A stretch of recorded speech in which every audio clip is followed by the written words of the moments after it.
All right. The noise you hear in the background is Lexi, and she's playing with her pig. She is most definitely got a lot of energy. All right, we're on First Samuel. We're on chapter 13. And Saul reigned 1 year, and when he had reigned 2 years over Israel, Saul chose him 3,000 men of Israel, whereof 2,000 were with Saul in Mishmash, and in Mount Bethel, and 1,000 were with Jotham, Jonathan in Gilboa of Benjamin, and the rest of the people he sent every one to his tent. And Jonathan smote the garrison, it's supposed to be grandson, of the Philistines that were in Geba. The Philistines heard of it, and Saul blew the trumpet throughout all the land, saying, Let the Hebrews hear. And all Israel heard sayings that Saul had smitten the grandson of the Philistine, and that Israel also was had to a mission with missions with the Philistines, and the people were called together after Saul to Gilgal. And the Philistines gathered themselves together to fight with Israel, 30,000 chariots and 6,000 horsemen, and the people as the sand which is on the seashore in multitude. And they came up and pitched in Michmash, eastward from Bethaven. When the men of Israel saw that they were in a strait, for the people were distressed, then the people did hide themselves in the cave, and in the thickets, and in rocks, and high places, and in pits. And some of the Hebrews went over Jordan to the land of Gal and Gilead. As for Saul, he went yet to Gilgal, and all the people followed him trembling. And he tarried 7 days, according to the set time that Samuel had appointed. But Samuel came not to Gilgal, and the people were scattered from him. And Saul said, Bring hither a burnt offering to me, and a peace offering. And he offered the burnt offering. And it came to pass that as soon as he had made an end of the offering and the burnt offering, behold, Samuel came. And Saul went out to meet him, that he might salute him. And Samuel said, What hast thou done? And Saul said, Because I saw that the people were scattered from me, and that thou comest not within the day appointed, and that the Philistines gathered themselves together to Michmash. Therefore I said, The Philistines will come down now upon me to Gilgal, and I have not made a supplication unto the Lord. I forced myself therefore to offer a burnt offering. And Samuel said to Saul, Thou hast done foolishly. Thou hast not kept the commandment of the Lord thy God, which he commanded thee. For now would the Lord have established thy kingdom upon Israel forever. But now thy kingdom shall not continue. The Lord hath sought him a man after his own heart, and the Lord hath commanded him to be captain over his people, because thou hast not kept that which the Lord commanded thee.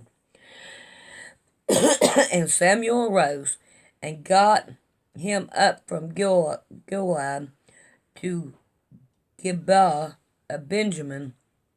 And Saul numbered the people that were present with him, about 600 men.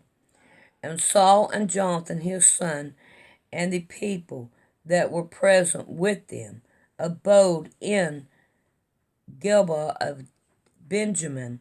But the Philistines encamped in Michmash, and the spoilers came out of the camp of the Philistines in 3 companies.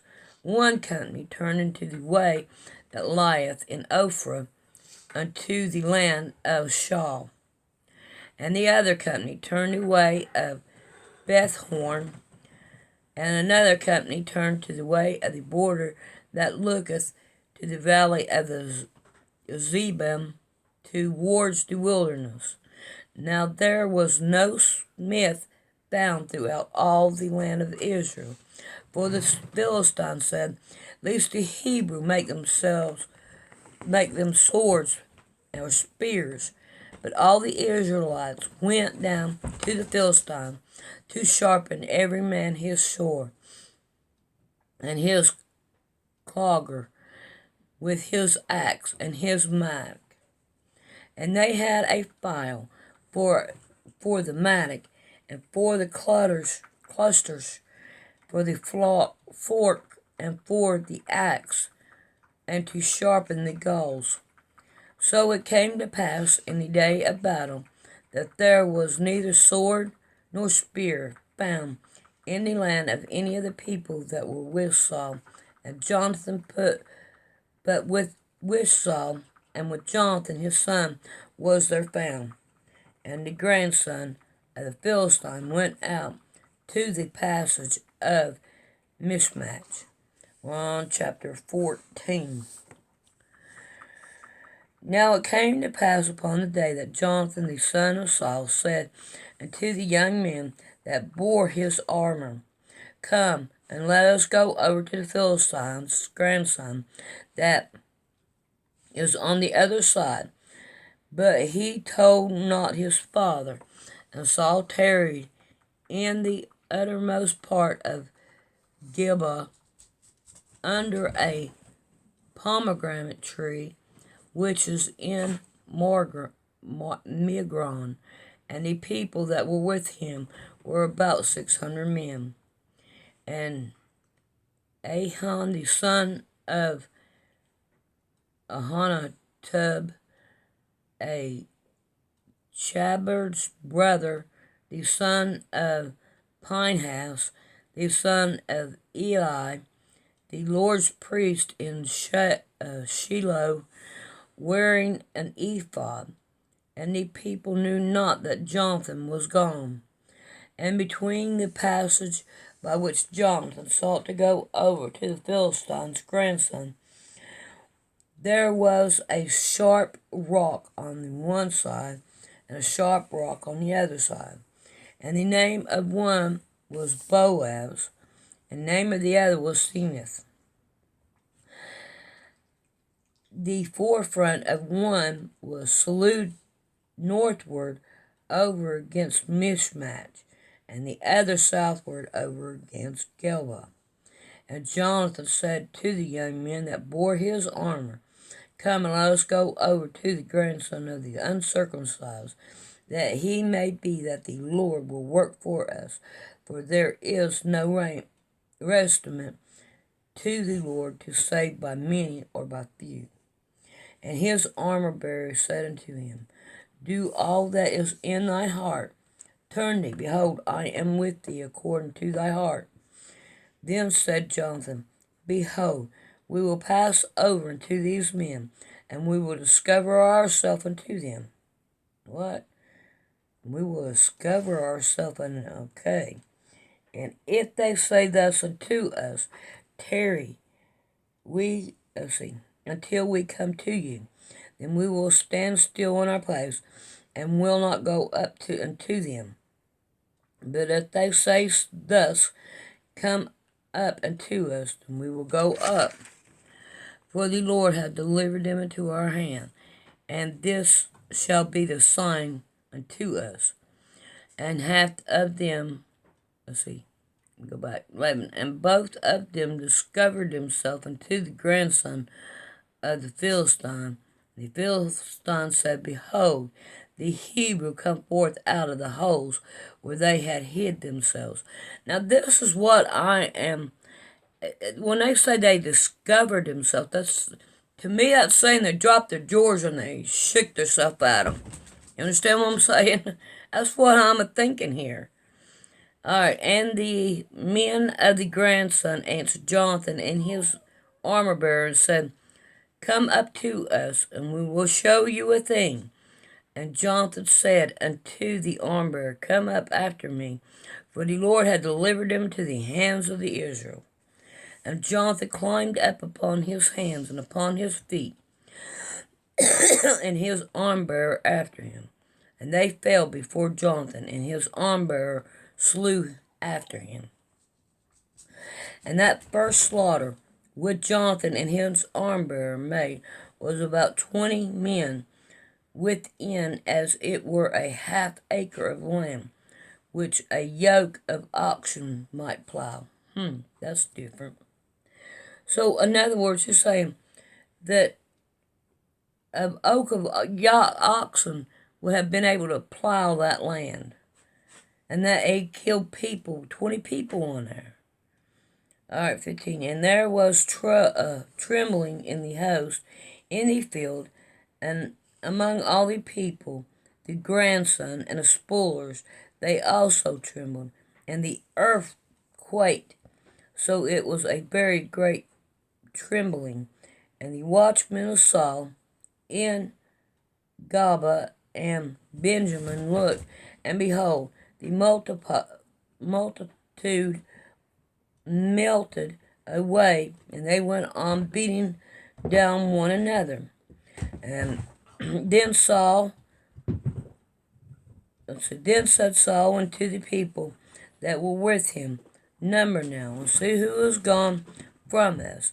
And when they had numbered, behold, Jonathan his armor bearer were not there. And Saul said unto Ahab, Bring thither the ark of God, for the ark of God was at the time with the children of Israel. And it came to pass, while Saul talked unto the priest, that the noise that was in the host of the Philistines went on and increased. And Saul said unto the priest, Withdraw thine hand. And Saul and all the people that were with him assembled themselves, and they came to the battle. And behold, every man's sword was against his fellow, and there was a great discomfiture. 21. Moreover, the Hebrews that were with the Philistines before that time, which went up with him into the camp in the country round about, even they also turned to be with the Israelites that were with Saul and Jonathan. Likewise, all the men of Israel had hid themselves in Mount Ephraim, when they heard that the Philistines fled. Even they also followed hard after them in battle. So the Lord saved Israel that day, and the battle passed over into Beth-aven. And the men of Israel were distressed that day, for Saul had adjourned the people, saying, Cursed be the man that eateth any food until evening, that I may be avenged on my enemies. So none of the people tasted any food. And all they of the land came to the woods. Then there was honey upon the ground. And when the people were coming to the wood, behold, the honey dripped. But no man put his hand to his mouth, for the people feared the oath. Now, I was told that this is when people first tasted honey, but it doesn't read that way. So I cannot take it that way. I read it as they note about what honey was. Okay? So I'm just letting you know that that's one of the sayings that I was told as a young Christian. Okay, 27. But Jonathan heard not when his father charged the people with the oath. Wherefore he put forth the end of his rod that was in his hand, and dipped it in the honeycomb, and put his hand to his mouth, and his eyes was enlightened. Then answered one of the people and said, Thy father strongly charged the people with an oath, saying, Cursed be the man that eateth any food of this day. And the people were faint. Then said Jonathan, My father hath troubled the land.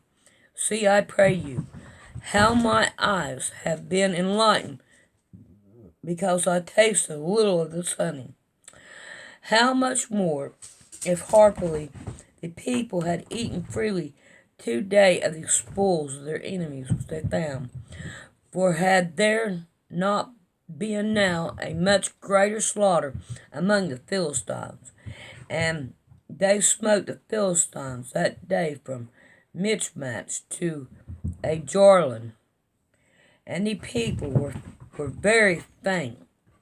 And the people flew upon the spoils, and took sheep and oxen and claves, and slew them on the ground, and the people did eat with the blood. That's not good.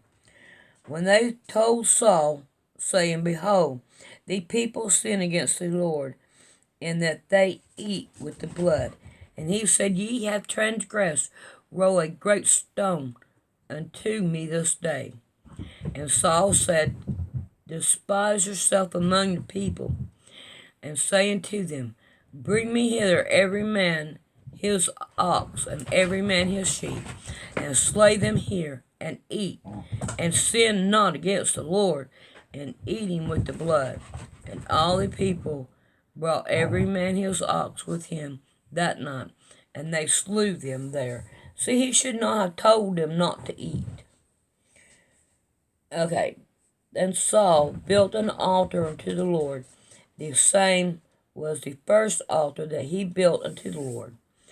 And Saul said, Let us go down after the Philistines by night, and spoil them until the morning light, and let us not leave a man of them.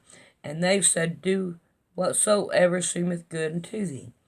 Then said the priests, Let us draw near hither unto God. And Saul asked counsel of God, Shall we go down after the Philistines? Wilt thou deliver them into the hands of Israel?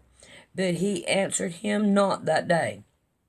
And Saul said, Draw ye near hither all the chiefs of the people, and know and see wherein this sin hath been in this day. For as the Lord liveth, which saveth Israel, though it be in Jonathan my son, he shall surely die. But there was not a man among all the people that would answer him. Then said he unto all Israel, Be ye on one side, and I, Jonathan my son, will be on the other side. And the people said unto Saul, Do what seemeth good unto thee. Therefore Saul said unto the Lord God of Israel, Give a perfect lot. And Saul and Jonathan were taken, but the people escaped. Alright, let's see. 43. It got cut off. I didn't get to get it off, so I'm going to pick it up where I think I lost it. 43. And Saul said to Jonathan, Tell me what thou hast done. And Jonathan told him, and said, I did taste a little honey with the end of the rod that was in my hand, and lo, I must die. And Saul answered, God do so, and more also. For thou shalt surely die. Jonathan and the people said unto Saul, Shall Jonathan die, who hath wrought this great salvation in Israel? God forbid. As the Lord liveth, thou shalt not one hair of his head fall to the ground, for he hath wrought in God this day. So the people rescued Jonathan, that he died not. And Saul went up from following the Philistines, and the Philistines went to their own places. So Saul took the kingdom over Israel, and fought against all the enemies on every side, against Moab, and against the children of Ammon, and against Edom, and against the king of Zobah, and against the Philistines. And whosoever he turneth himself, he backs them. And he gathered a host and smote the Amalekites, and delivered Israel out of the hands of all them that spoilt them. And the sons of Saul were Jonathan and Usu and Melishua. And the name of the two daughters were these. The name of the firstborn was Merab, and the name of the younger Michael. And the name of Saul's wife was Ahinoam,